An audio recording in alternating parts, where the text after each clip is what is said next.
Welcome to Sword Box. Thanks for visiting with us this Sunday. Mickey continues part 3 of our family series with his third video on divorce.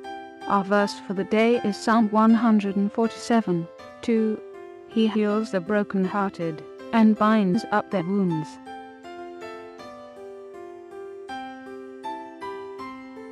Well, welcome back. We're on part 3 of our family series, and we've been talking about divorce. So what happens when the one becomes two again? Remember, God says the two shall become one flesh. Regardless of why or how, divorce does happen. Marriages do end, and people find themselves single again. So what happens? I mean, a piece of paper signed by a judge makes the divorce final and legal, but didn't God make the two one flesh? So when you pull two hearts apart, two lives apart, it's not just a nice clean separation. Parts of you go with them, and parts of them go with you. If you've ever gotten, say, hurt, and you've broken your arm, well, immediately you would go to the emergency room. This injury has got to be taken care of. It's a big deal. You wouldn't just throw a Band-Aid on it and then go right back to work or playing sports or whatever it is that caused you to break the arm. And yet people who've been through a divorce often take no time to heal, to treat the broken heart. They go right out and look for another relationship, looking to stop the pain or replace their loss, to fill a void or to regain self-esteem. If you were to ignore your broken arm, eventually it would probably heal at some point, but it wouldn't heal right, and you would probably lose some or all of the use of that arm. It would be crooked and limit your mobility, and it would never be like it was before. But the emergency room is more than likely where you would go. They would x-ray the bone. Depending on how bad the break, surgery might be necessary. Or if it was a simple fracture, setting the bone, which is a painful process, and then putting a cast around it is what you would get. Then they'd put a sling for your arm and to hold it in place to protect it. And then you would need time to heal and time to rest and time for the bone to re-heal. And perhaps even some rehab to re-strengthen after the cast is taken off. If you want to be healed, if you want to be made whole again, there's steps you simply must take. It's a process, and it takes time. Short-circuiting the process or skipping over steps or precautions can prolong the recovery process or even stop the recovery process.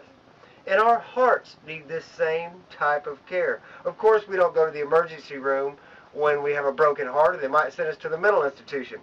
But we do go to the right place to get the x-ray, and that's the Word of God.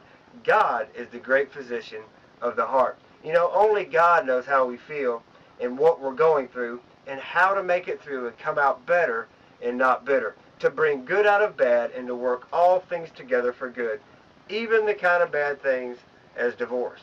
You know, God can set our hearts and minds in the right direction and put a cast around our hearts so that we are protected and then begin the healing process. We need to deal with the issues of our divorce and our losses. Time to seek God and to make sure that we don't allow the divorce to ruin the rest of our lives.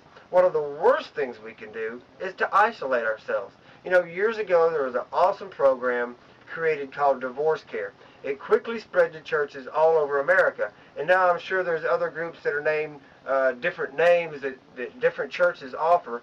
But I would encourage you to get involved in something like this. You know, everyone inside that program had been through a divorce, and it was a great place to learn, to grow, to heal, and to vent with other people who were going through what you were going through. And if you're going through one, I highly recommend this program.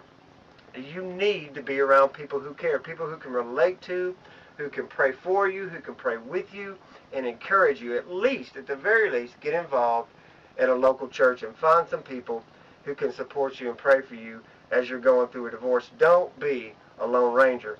You know, we're going to spend a little time at least talking about a few areas of divorce and healing, but there's so many areas we'll never be able to hit them all, but it's an important enough subject that I think we need to talk about it.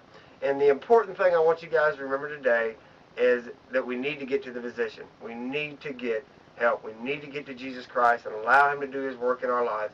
And regardless of how bad your divorce was, even if you caused it, it's important to remember that God is a forgiving God, and divorce is no exception. Jesus died for all sins, and He will forgive you.